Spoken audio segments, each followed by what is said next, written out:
రేవంత్ రెడ్డి గారిని చూస్తున్నా బాగా నవ్వుతున్నాడు అలా జాయిన్ చేసుకున్నప్పుడు. నువ్వు కొట్టినావు, మేము తీసుకున్నాం.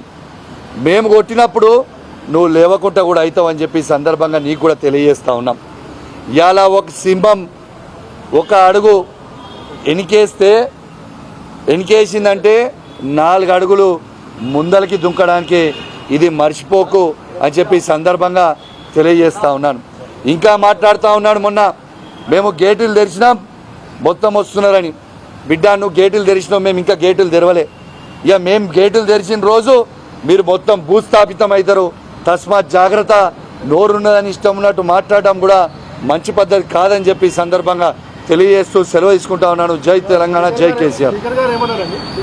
స్పీకర్ గారు ఖచ్చితంగా యాక్షన్ తీసుకుంటాం, పరిశీలిస్తాం. మేము ఖచ్చితంగా we will get back to you అని చెప్పారు. 101% తీసుకుంటాం అనేది ఇదైతే చెప్పిండ్రు. పాజిటివ్గా తీసుకుంటారని మేము ఆశిస్తా ఉన్నాం. అంటే గవర్నమెంట్ పడిపోతుంది జెట్ స్పీడ్తో మేము వస్తామని చెప్పినందుకే మేము ఊపుకుంటానా ఒక దెబ్బ కడితే ఇంకో దెబ్బ. నేను ఎక్కడ కూడా గవర్నమెంట్ పడేస్తామని మేము అంటలేం. ప్రశాంతంగా 5 ఏళ్ళు నువ్వు నడుపు, ప్రశాంతంగా ముఖ్యమంత్రిగా నువ్వే ఉండు, మేమేమంటలేము.